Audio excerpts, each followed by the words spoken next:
Bienvenue au séminaire de délivrance, donc au Portique de Salomon, du 9 et 10 novembre 2013. Il y a sur mes sites centre-partage.com et portiquedesalomon.com déjà les programmes des séminaires pour tout 2014. En tout cas, ici au Portique de Salomon. Les séminaires minimum qu'il y aura, qui seront de une fois par mois. D'accord ? Il y a évidemment toujours les prières individuelles des personnes. Vous pouvez venir en tant qu'individuel, donc seul, ou vous êtes 2 ou 3, ou en famille, où on va prier que pour vous pendant un certain temps, 1 heure, 2 heures, ou une matinée, ou toute la journée, ça dépend. Voilà, d'accord ? Et il y a différents types de séminaires sur demande, parce qu'on a aussi une école de disciples. On a une école de délivrance pour les gens qui veulent apprendre à pratiquer la délivrance.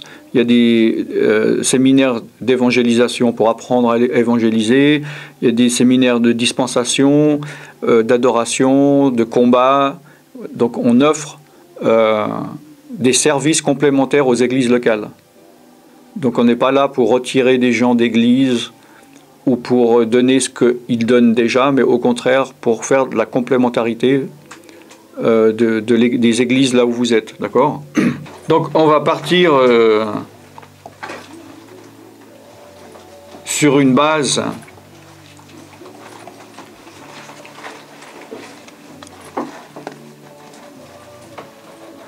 de la Bible pour le week-end. Donc en général, je pars sur un verset ou une série de versets comme thème général du séminaire.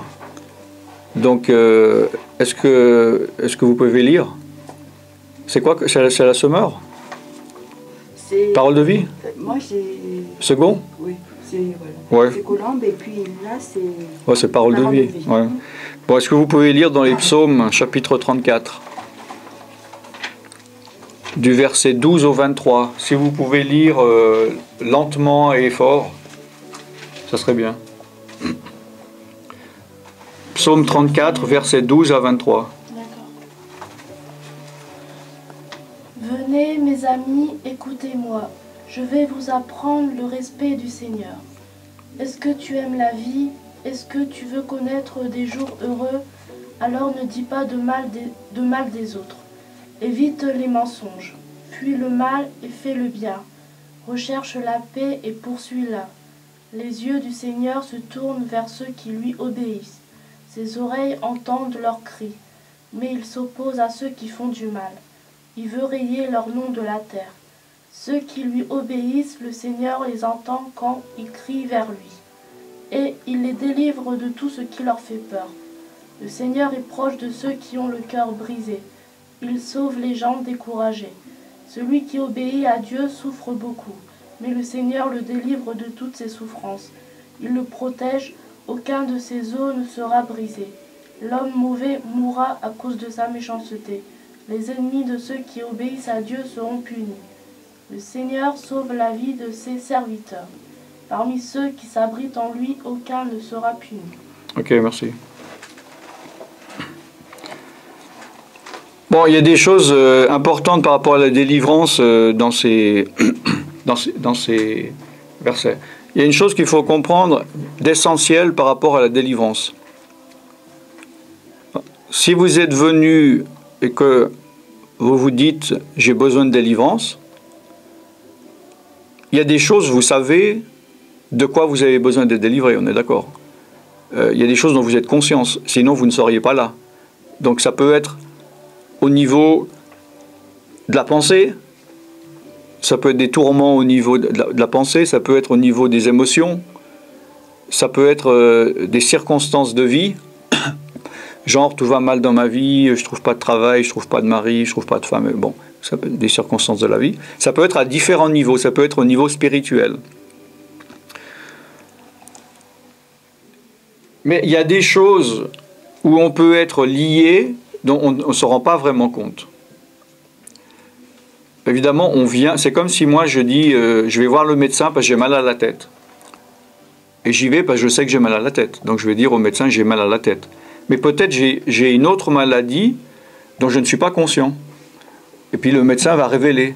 Donc Dieu, il veut vous délivrer au-delà de ce que vous pensez. Parce que chacun a besoin de guérison et de délivrance beaucoup plus grande de ce qu'on imagine. Donc des fois, on vient à Dieu avec un problème, ou avec 10 problèmes, peu importe, qu'ils soient gros ou petits. Ce problème, il peut être là depuis longtemps. Alors ça peut être n'importe quoi. Par exemple, prenons l'exemple d'angoisse. Je suis angoissé sans cesse, c'est pas normal, je suis chrétien, la Bible dit que le fruit de l'esprit, une des caractéristiques, c'est la joie, donc je veux être délivré de l'angoisse. Le problème, souvent, de la part des chrétiens qui demandent la délivrance ou la guérison intérieure à Dieu, c'est que ils viennent demander à Dieu que Dieu agisse, mais ils ne se rendent pas compte qu'ils ne remplissent pas les conditions pour être délivrés. C'est-à-dire que c'est pas parce que Jésus-Christ a le pouvoir de délivrer tout le monde et de tout que tout le monde va être délivré de tout. Vous comprenez? C'est comme Jésus-Christ, il est mort pour tous les hommes. Il a racheté tous les hommes. Tous les hommes peuvent être sauvés, mais tous les hommes ne seront pas sauvés. Parce que nous, on a une part à faire. On a une part de responsabilité. Parce que, par exemple, quelle est notre part pour être sauvé? Bon, la part de Dieu, c'est d'avoir envoyé son Fils pour mourir pour nous, on est d'accord? C'est comme un contrat. Lui s'engage à quelque chose, il l'a fait. Alors nous, quelle est notre part? À votre avis, quelle est votre part pour être sauvé?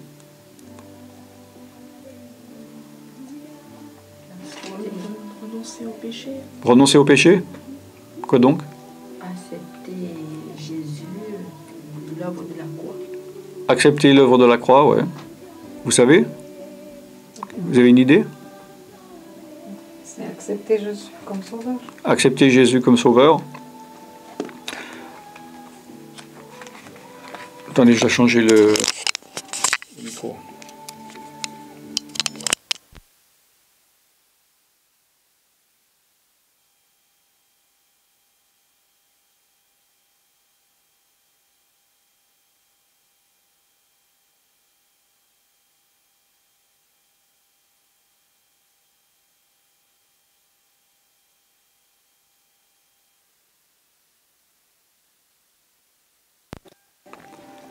Alors oui, c'est tout ça. C'est-à-dire que Dieu nous demande d'avoir la foi. Donc en effet, la foi en Jésus, la foi qu'il est mort sur la croix, l'accepter comme sauveur. Donc il y a une condition pour être sauvé. Hein? Jésus-Christ peut sauver tous les hommes, a fait le sacrifice, mais tout le monde ne sera pas sauvé. Maintenant, au niveau, une fois qu'on est sauvé, on peut être guéri physiquement. On peut être guéri de blessures de l'âme. On peut être délivré de démons, de tourments, on peut. Mais tous les chrétiens ne sont pas délivrés parce que soit ils n'y croient pas, ou ils n'ont pas envie, ou ils ne remplissent pas justement les conditions. Ce n'est pas automatique. Sinon, il n'y aurait aucun chrétien qui serait en demande de délivrance. Alors dans beaucoup d'églises, que ce soit catholiques ou protestants, ils ne considèrent pas la délivrance. Ils ne veulent pas rentrer là-dedans. Donc quand quelqu'un vient demander, dire j'ai un problème de délivrance, ils vont lui dire non, c'est pas...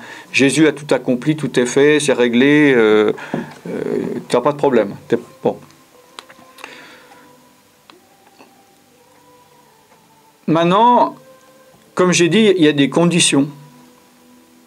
C'est-à-dire, on ne peut pas exiger de Dieu quelque chose sans qu'on remplisse les conditions. Ce n'est pas nous, Dieu, Et c'est pas lui, notre serviteur, on va pas dire à Dieu fais ci, fais ça. C'est Dieu qui doit être votre Dieu et vous devez être son serviteur, donc remplir les conditions que lui a établies. Et non pas les conditions que vous, que moi je m'inclus dedans, que nous établissons. Par exemple, alors le salut, si je parle à quelqu'un qui ne connaît pas l'évangile, puis je lui dis Jésus-Christ est mort sur la croix pour te sauver, lui il ne peut pas dire ok Jésus sauve-moi maintenant parce que j'y ai droit. Il ne peut pas donner des ordres à Dieu. Il doit passer par la repentance, il doit passer par le chemin que Dieu a décidé. Et la délivrance c'est pareil. On ne peut pas sous prétexte qu'on est chrétien venir à Dieu et dire bon maintenant délivre-moi, que ça soit fini, je veux plus de problème après ce week-end ou voire lui faire des reproches. Ça fait une semaine, ça fait une année, ça fait 10 ans que je te demande de faire ça, pourquoi tu l'as pas encore fait? Tu me dois. Dieu il ne nous doit rien. D'accord? C'est par grâce. Alors je dis ça parce que il se peut. Je vous connais pas, j'ai pas parlé profondément avec vous. Il se peut que vous ayez un problème ou des problèmes, et vous avez essayé déjà de vous en sortir, soit par vous-même, après avec Dieu, et vous avez peut-être tout essayé, vous avez dit ah ça marche pas, je vais lire plus, ah je vais plus jeûner, je vais faire ceci, je vais faire cela, puis vous lui dites ça fonctionne pas. Alors justement, peut-être, et c'est souvent le cas, la raison peut être par un manque de connaissance des principes bibliques. La Bible dit que mon peuple périt par quoi? Par faute ou par manque de connaissance. C'est pour ça que moi je fais des séminaires, c'est pour ça que j'enseigne, parce que sinon je pourrais faire porte ouverte pour délivrance, poser aucune question, et puis qui veut vient, rentre dans la pièce et je chasse les démons. Et il y a des personnes qui ne voudraient que ça. Et ils ne comprennent pas pourquoi ils doivent subir un enseignement. C'est comme un peu si la personne, vous iriez voir un médecin et dire voilà j'ai mal au ventre et voilà ouvrez-moi le ventre, enlevez le mal et recousez-moi ça, j'ai 10 minutes. Mais peut-être le médecin dit non, j'ai besoin de comprendre, dites-moi, je dois faire des analyses, et que vous diriez non, mais qu'est-ce que vous compliquez? C'est très simple, ouvrez-moi ce ventre, enlevez-moi ce qui me fait mal et recousez. Pourquoi vous compliquez la situation? Et ça, c'est un manque de connaissance de la personne. Et spirituellement, il y a beaucoup de personnes comme ça. Moi qui ai des lignes d'aide dans plusieurs pays, 6 ou 7, et j'ai vraiment des milliers de personnes qui m'appellent, je vois souvent ça, qu'on m'appelle, on dit voilà j'ai un problème, priez tout de suite pour moi, que ce soit réglé dans 1 minute, et si je commence à expliquer des choses, à poser des questions, on me dit mais je vois pas, là vous me faites perdre mon temps, je vous appelle pas pour que vous me parliez, mais que vous priez. Alors oui, évidemment qu'à un moment donné il faut la prière, mais sans connaissance, il ne peut pas y avoir de délivrance. Parce qu'il se peut que des personnes aussi, si vous avez été dans plusieurs endroits où vous faire délivrer, il y a des gens qui ne savent pas maintenir la délivrance. C'est-à-dire il y a des gens qui ne savent pas, qui n'ont jamais été délivrés. Et il y en a d'autres, ils vont dans un endroit, ils se sentent mieux pendant 1 minute, 1 heure, 1 jour, 1 semaine, 1 mois, et après ils disent je ne comprends pas, ça revient. Donc il y a comment maintenir sa délivrance. Et il y a des gens pour qui, alors je ne connais pas justement votre situation, mais si vous n'êtes pas en ordre, vous n'êtes pas en règle avec Dieu, il y a certaines fois, il vaut mieux pas demander la prière de délivrance qu'on chasse les démons. Je pense que vous connaissez tous le verset Matthieu 12, dans Matthieu 12, qui dit, quand on chasse un démon, il va dans des lieux arides et il vient voir la maison et étant vide, il va chercher 7 démons plus méchants que lui et la condition dernière est pire que la première. Vous connaissez ce verset ou pas? Vous lisez la Bible? Vous avez une Bible? Vous la lisez? Vous avez la Bible, vous la lisez? Ok, d'accord. C'est important de lire la Bible. Donc ça ne veut pas dire, ce verset, que si on chasse un démon de quelqu'un, après un temps, il va en avoir 8 au lieu d'un et sa situation sera pire. C'est pas ça ce que dit le verset. Il y a des pasteurs qui ne font pas la délivrance, qui ont dit ça verbalement à des gens, disant « T'as un problème, t'as un démon, je ne peux pas prier pour toi, car si je prie pour toi, après ta situation va être pire, tu auras plus de démons. Donc, par amour pour toi, je ne prie pas. » Mais c'est faux. Sinon, ça voudrait dire que les démons sont plus forts que Jésus.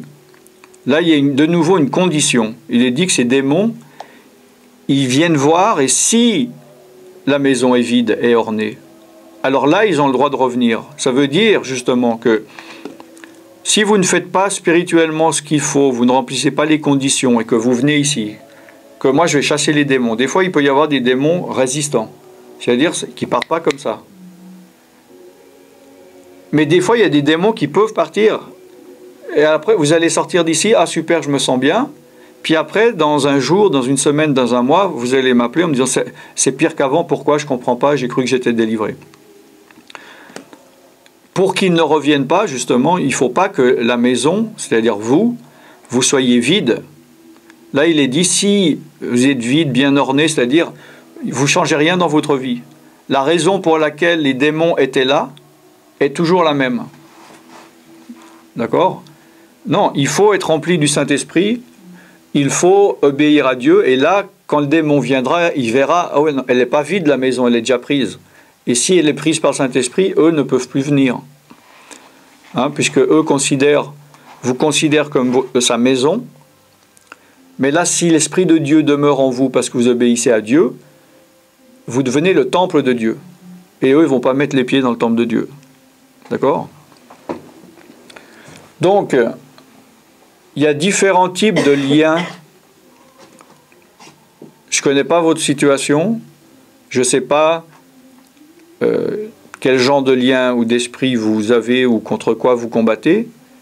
Mais il peut y avoir une personne qui a un problème avec un démon ou avec une situation.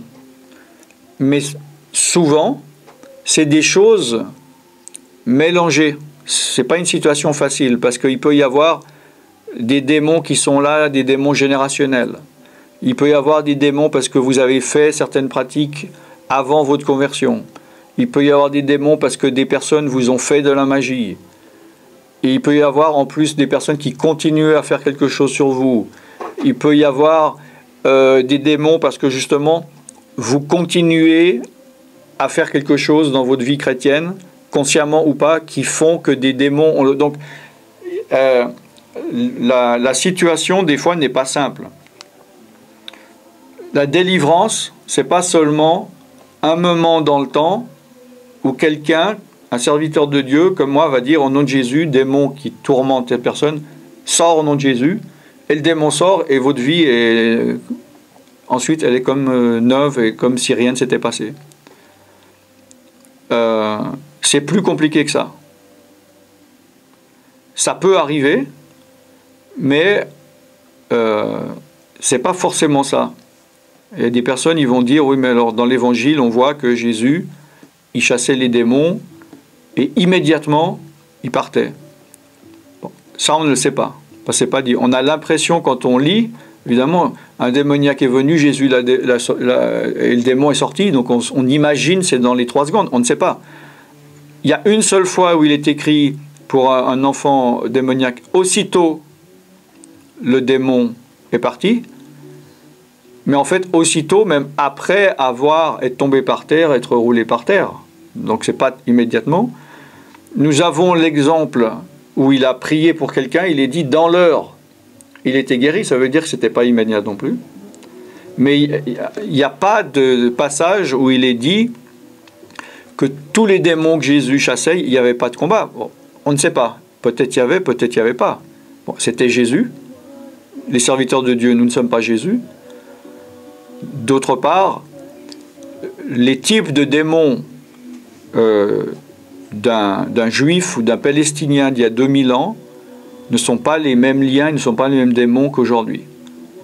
Parce que le péché s'est agrandi, les démons sont mélangés avec Internet, mais même avant avec les voyages, les gens.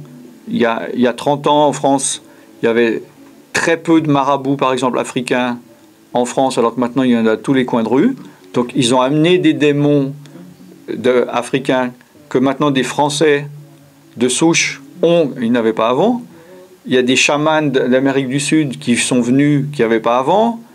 Voilà, donc, et puis il y a des péchés que, évidemment, il y a 2000 ans, la personne, elle vivait dans un village, elle n'avait jamais été au-delà de 100 km, il n'y avait pas de casino, il n'y avait pas de pornographie, il n'y avait pas de temple satanique, il n'y avait pas... Voilà. Donc,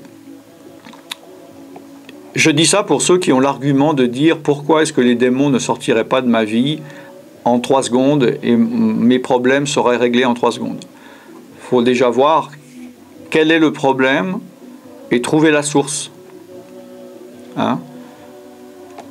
Et être sûr que de votre côté, vous fassiez tout ce qu'il faut pour que ces démons n'aient plus le droit d'être là. À ce moment-là, ça peut être assez vite. Mais il y a des démons qui peuvent résister parce qu'ils peuvent avoir un droit de rester, malgré que vous dites, vous êtes chrétien, je crois en Jésus. Comme j'ai expliqué tout à l'heure, d'accord?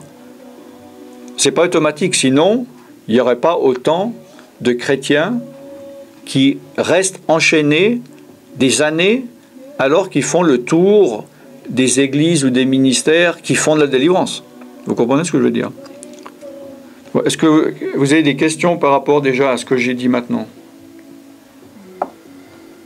Je sais que j'ai dit beaucoup de choses, mais...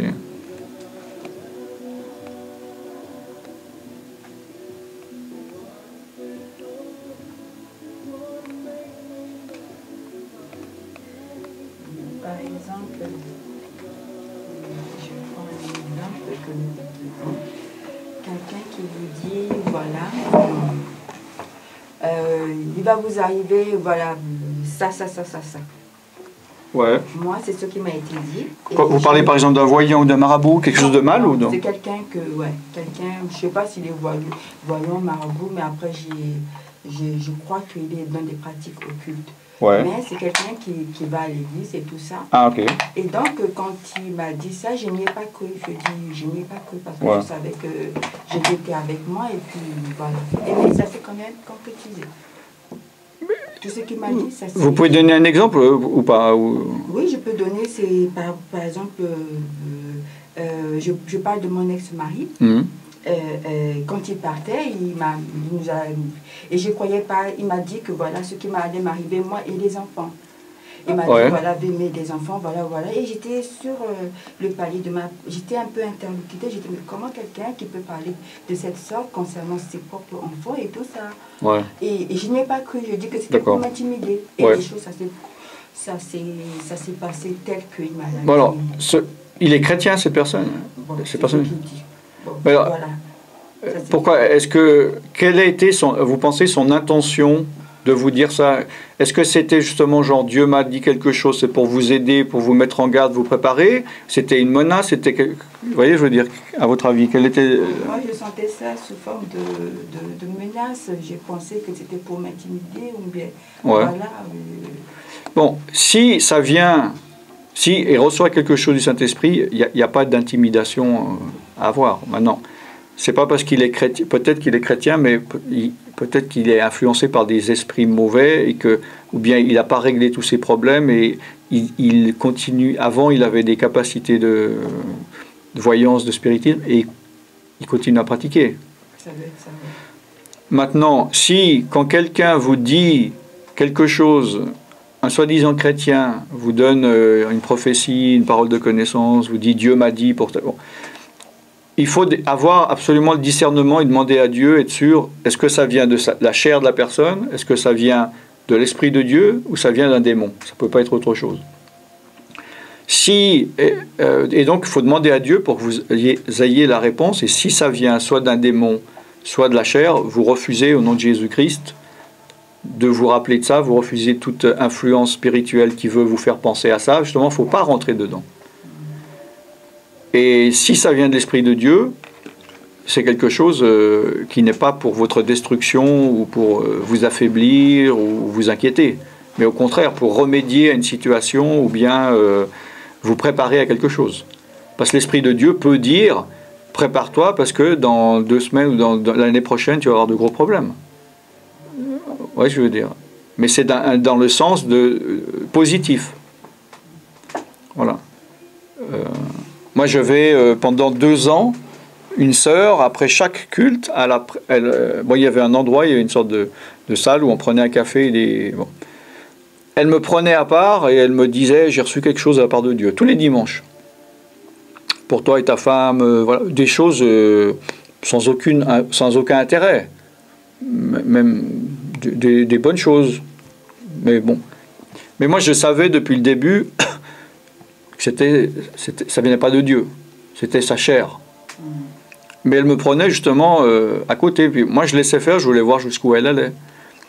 Puis un jour, au bout de 2 ans, j'en ai eu marre et je lui ai dit écoute, j'aime bien, merci beaucoup toutes ces paroles encourageantes que tu dis, tu reçois de l'Esprit de Dieu tous les dimanches pour moi ou pour ma femme ou pour mon couple, super.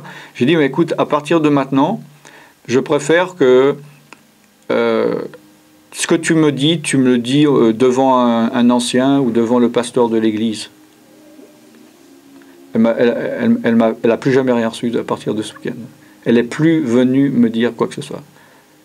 Donc vous voyez, normalement, Dieu ne parle pas dans les ténèbres. Si quelque chose vient de Dieu, ça doit se faire dans la lumière et la personne ne doit pas avoir de raison de dire c'est en cachette, ne le répète à personne, ou si vous dites bon ben répétez-moi ça ou je vais en parler à un ministère, à un homme de Dieu, à mon pasteur. Au contraire, la personne doit dire amen, gloire à Dieu, parce qu'il doit pas avoir, on n'a pas à cacher les œuvres de la lumière du Saint-Esprit. Bon, à part exception évidemment, si il va vous même de l'Esprit de Dieu, il va vous mettre en garde contre quelqu'un, il dit il ne vaut mieux pas lui en parler. Bon, mais ça à discerner. Mais si, vous voyez ce que je veux dire, les choses de Dieu ne se font pas en cachette. Ça se fait en pleine lumière et on n'a pas à avoir peur. Voilà. Et si quelqu'un dit oh non, déjà ça c'est un signe que ça ne vient pas de Dieu. Je ne sais pas si ça répond. Maintenant, le diable, il utilise justement les pensées pour nous atteindre. Hein? Il est dit que la foi vient de la parole de Dieu. La parole de Dieu, c'est comme une graine, oui, qui tombe en bonne terre, mais que le diable peut venir voler cette graine. Mais il est dit aussi que il peut y avoir un champ où il y a les graines, la parole de Dieu, mais il y a aussi de l'ivraie, c'est-à-dire de la mauvaise herbe. Donc il peut y avoir des mauvaises pensées. Donc vous pouvez, par exemple, ce séminaire, il y a Dieu qui plante des choses. Il y a l'Esprit de Dieu qui met des graines, mais il peut y avoir le démon qui est là, qui dit non, écoute pas ça, c'est pas vrai. Et selon ce que vous écoutez, cette graine va porter du fruit. Donc vous pouvez ressortir d'ici avec des bénédictions, ou bien ressortir d'ici avec des doutes, parce que vous avez cru la parole du diable qui est là, qui va vous dire non, ne crois pas à ça, etc. Vous voyez ce que je veux dire? Donc il faut combattre également les pensées du diable. Mais pour connaître les pensées du diable, il faut connaître les pensées de Dieu. Pour connaître les paroles du diable, il faut connaître les paroles de Dieu. Parce que les paroles du diable sont opposées aux paroles de Dieu, puisque c'est un menteur. Donc Dieu dit la vérité. Donc les mensonges sont l'opposé de la vérité. Si vous voulez connaître la vérité, écoutez les mensonges du diable, et vous l'opposez, vous savez que c'est la vérité.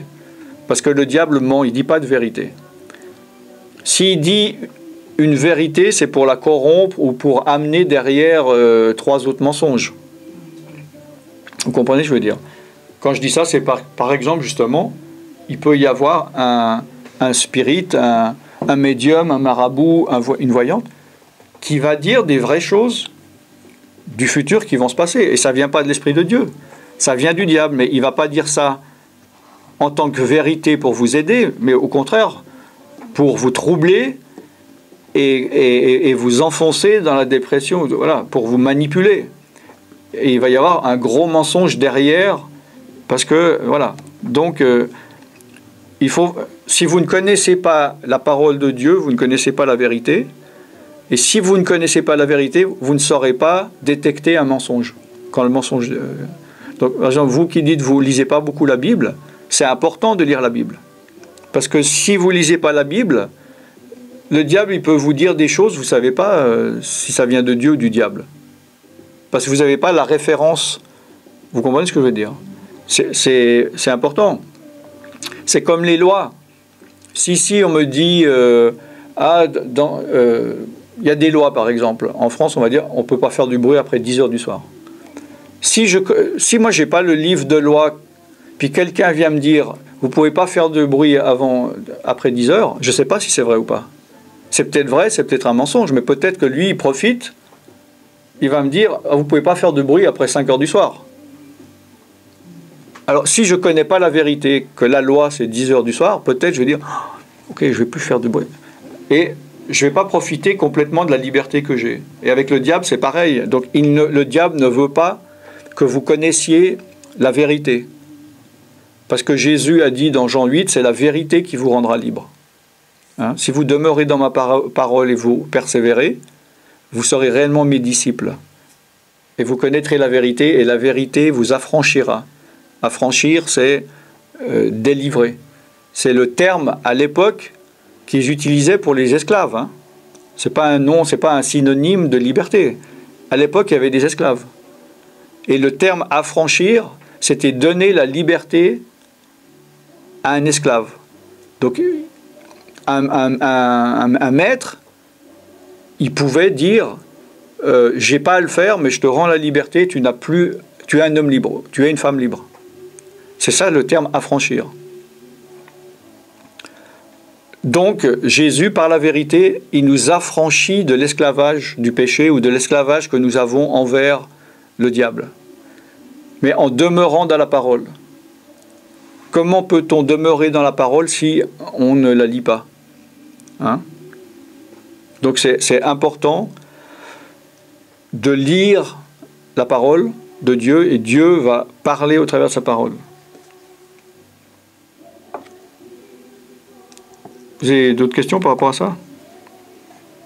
De ce que vous entendez? Il faut profiter parce qu'on va à fur et à mesure, et puis si vous avez des questions, on parle de ça, et puis après on passe à autre chose. Hein? Il ne faut pas hésiter. Il ne faut pas vous dire c'est une question trop simple ou qui concerne que moi. Ou il y a des gens qui disent non, j'ai peur, c'est une question bête. Je suis obligé de laisser mon téléphone ouvert. Je vais voir si ça correspond à... Oui, allô? Oui? Oui? Oui? Oui?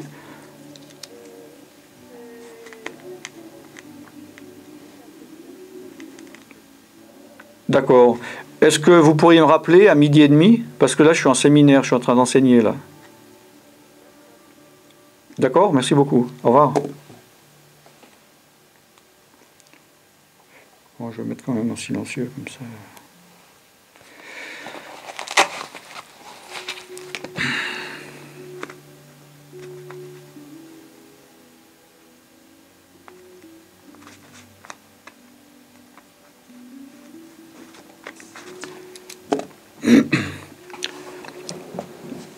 Donc, on va voir les versets qu'on a lus, les psaumes qu'on a vus. Hein. Donc, psaume 34, à partir du verset 12. Donc, alors moi, j'ai version Louis II 1910, donc il y a un peu c'est un peu différent, mais c'est bien. Il y a des choses jolies dans cette version que là, vous avez lue. Donc, venez mes fils, écoutez-moi, je vous enseignerai la crainte de l'Éternel. La crainte, c'est comme... c'est quoi la crainte? C'est pas vraiment la peur. Respect. Pardon? Le respect. Il y a, justement, oui, il y a du respect. C'est pas c'est pas une peur. Voilà, en effet, il y a du respect. Et il est dit dans les Proverbes que le commencement de la sagesse, c'est la crainte de l'Éternel. Hein? Parce que si on n'a pas crainte, on s'en fiche, on pêche. Voilà. C'est comme on dit la peur du gendarme ou la peur de la loi. Il y a plein de personnes qui ne vont pas enfreindre la loi uniquement par peur des conséquences. Et pas moralement, ils le feraient. Hein? Donc au niveau du péché aussi, c'est pareil. Il y a des choses que si j'ai la crainte de Dieu, je ne vais pas faire. Si je n'ai pas la crainte de Dieu, je vais le faire. D'ailleurs, avant d'être converti, peut-être que je pourrais voler 1 million, ça me créerait d'euros, ça ne me créerait pas de problème de conscience. Puis maintenant, en tant que chrétien, 1 euro, ça me crée un problème. D'accord ? Donc, quel est l'homme ? Donc, enfin, partout où vous voyez l'homme dans la Bible, c'est aussi la femme. Hein ? C'est l'être humain. Hein ? Quel est l'homme qui aime la vie et qui désire prolonger pour jouir du bonheur ? Alors, pour faire ça, donc verset 14, « Préserve ta langue du mal et tes lèvres des paroles trompeuses. » Vous voyez, il y a une attitude en tant que chrétien à avoir. Si vous dites, bon, je crois en Jésus, je crois en Dieu, j'ai besoin de délivrance, mais dans votre vie, vous ne parlez que du mal, vous ne dites que du mal, vous trompez les autres, vous n'allez pas pouvoir être délivré. Parce que vous vous liez vous-même avec des démons en mentant ou en trompant ou en disant du mal. Donc c'est important le comportement qu'on a, de se laisser transformer par l'Esprit de Dieu pour que nous changions et que nous ne soyons pas comme des gens du monde ou bien comme on était avant. Hein? Voilà, on ne peut pas venir et dire je veux de la délivrance, mais on est méchant avec tout le monde, on parle mal à tout le monde, on parle mal de tout le monde, on fait des commérages, on trompe les gens, on dit des choses alors que c'est du mensonge. C'est pas possible. Il y a des personnes que je ne connais pas qui m'appellent au téléphone, ils me mentent en face. Je le sens. Par exemple, il y a une personne, j'ai dit, regardez, vous avez besoin de regarder, vous avez besoin de comprendre quelque chose d'un enseignement. Donc, allez regarder cette vidéo, une vidéo sur mon site, et après, je vais prier pour vous. C'était une prière, c'était un message, peut-être qui durait une demi-heure. Au bout de 5 minutes, elle me rappelle, c'est bon, j'ai regardé la vidéo, priez pour moi. Donc, comme la vidéo en fait durait une demi-heure, elle me rappelle au bout de 5 minutes, je savais qu'elle me mentait. Donc, cette personne-là, elle ne peut pas être bénie de Dieu en mentant. Et puis c'est comme ça révélait ça, mais peut-être dans sa vie, elle fait ça à tout le monde, avec des chrétiens, avec des non-chrétiens, elle n'est pas correcte dans plusieurs choses de sa vie. Comment est-ce qu'elle peut être délivrée de pression démoniaque si son comportement est comme ça? Vous voyez ce que je veux dire? Donc, il faut aussi être dans l'obéissance. Il ne s'agit pas d'être parfait, on ne peut pas l'être. Il ne s'agit pas d'être béni à cause de nos propres œuvres.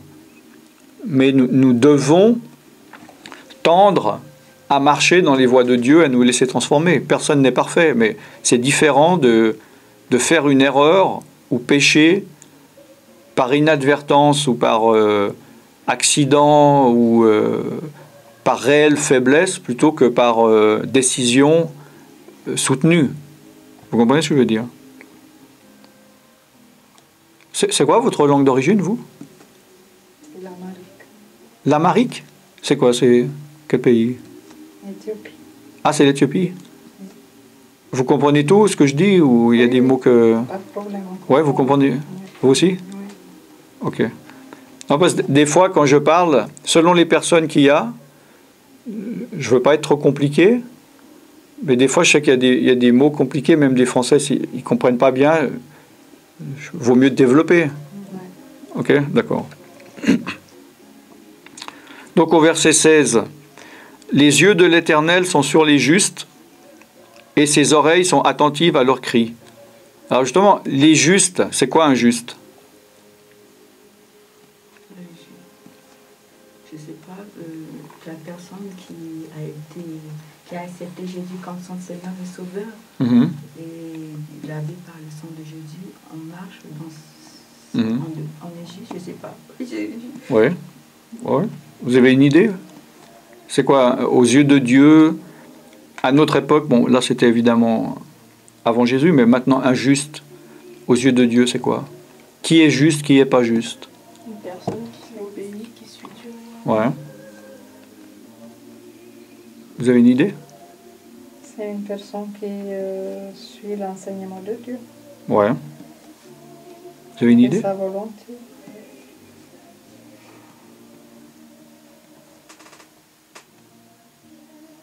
Moi, personnellement, je ne sais pas qui est le juste. Tout le monde, il dit c'est moi, je suis juste. Ouais.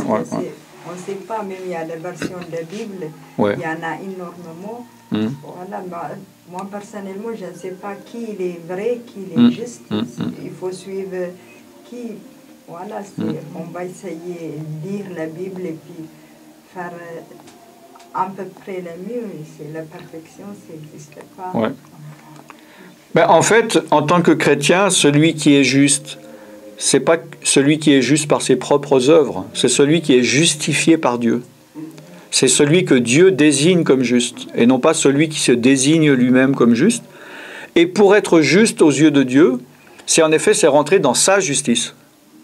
Donc, par exemple, quand il dit le salut, c'est par la foi et pas par les œuvres, à partir du moment où je rentre dans la justice de Dieu, je suis juste aux yeux de Dieu. Mais si je dis, par exemple, « Ah non, moi je trouve que c'est trop facile que Jésus soit mort, il faut aussi des œuvres en plus pour être sauvé », comme souvent le catholicisme, par exemple, va le dire. On est sauvé par la mort de Jésus, mais il faut faire des œuvres aussi pour être sauvé. Ça, c'est notre propre justice. Et là, on n'est plus juste aux yeux de Dieu.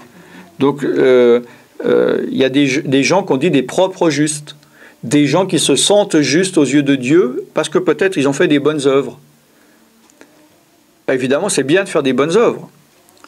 Mais de dire, parce que voilà, je vais faire une offrande de 10 €, je ne dois plus rien à Dieu, je suis juste aux yeux de Dieu, c'est pas ça. Il faut être juste selon la justice de Dieu, d'accord? Donc, les yeux de l'Éternel sont sur les justes. Donc les yeux de l'Éternel sont sur ceux qui ont accepté la justice de Dieu. Et les oreilles de Dieu, ils sont attentives à leurs cris. Donc si nous ne sommes pas dans les voies de Dieu, mais nous sommes dans nos voies à nous, Dieu n'est pas attentif à nos cris. C'est-à-dire que, comme je l'ai dit tout à l'heure, l'idéal, en tant que chrétien, c'est de venir à Dieu, de considérer Dieu et de rentrer dans ses principes à lui. Mais il y a beaucoup de chrétiens qui ne veulent pas se soumettre à Dieu, qui ne veulent pas se soumettre aux principes de Dieu, et qui veulent que Dieu se soumette à leurs principes. Donc en disant, je suis pas, fais ceci Dieu, tu dois faire ça, ça m'est égal ce que tu dis dans ta parole.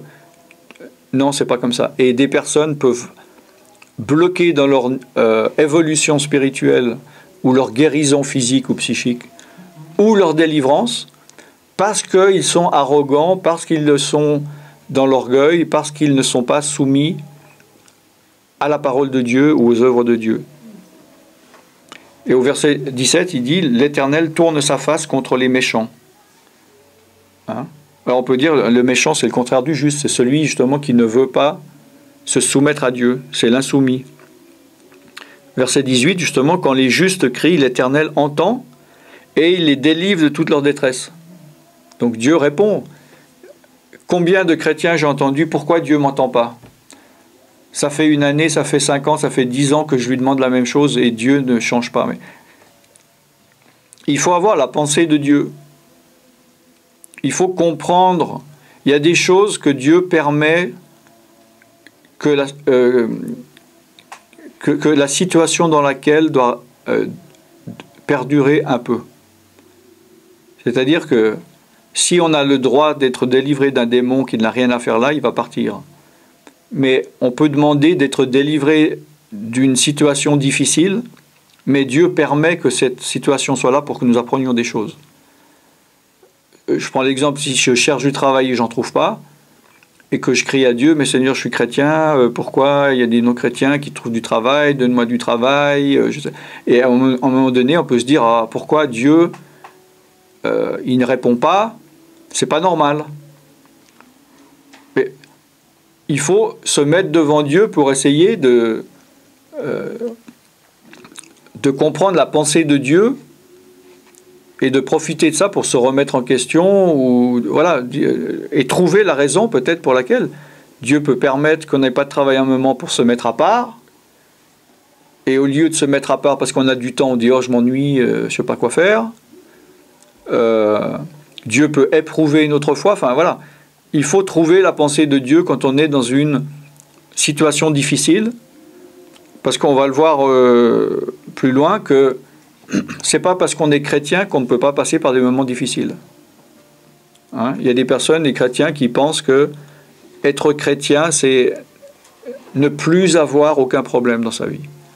C'est l'absence d'attaque, l'absence de malheur, mais on peut avoir du malheur, mais on en sera délivré grâce à Dieu. On va voir ça plus tard dans les versets, là, d'accord ? Et au verset 19, « L'Éternel est près de ceux qui ont le cœur brisé, et il sauve ceux qui ont l'esprit dans l'abattement. » Donc, ceux qui ont le cœur brisé, ce sont les humbles. Et il est dit que Dieu fait grâce aux humbles, mais il résiste à qui ? Aux orgueilleux. Hein ? Donc, c'est ce que je disais tout à l'heure. Si nous, en tant que chrétiens, je suis là et je dis, bon Dieu, maintenant fais ça, et que ça saute, je suis orgueilleux. Et Dieu ne va pas répondre à ma prière. Alors, c'est pas forcément une question de ton de dire Dieu fait ceci. Je peux être oh Dieu s'il te plaît, mais dans mon cœur j'ai de l'orgueil. C'est par orgueil parce que j'ai pas voulu me soumettre à Dieu, et donc Dieu ne va pas répondre à ma prière, puisqu'il est dit que Dieu est près de ceux qui ont le cœur brisé et il sauve ceux qui ont l'esprit dans l'abattement. Donc des fois, pour recevoir une bénédiction ou une délivrance, ça passe par l'humiliation, par la repentance. Hein? Il est dit, humiliez-vous devant Dieu, il vous élèvera. Oui. Et alors là, au verset 20, comme je l'ai dit, écoutez bien, le malheur atteint souvent le juste. Alors là, il y a beaucoup de chrétiens qui vont dire, mais non, c'est pas normal, je ne dois pas avoir de malheur et il ne doit pas m'arriver souvent le malheur, vu que Jésus, il est venu me délivrer du malheur. Mais on peut avoir des épreuves. C'est pas parce que je suis chrétien que je vais pas mourir, qu'un proche va pas mourir, que je peux pas perdre du travail. Donc, ça peut arriver.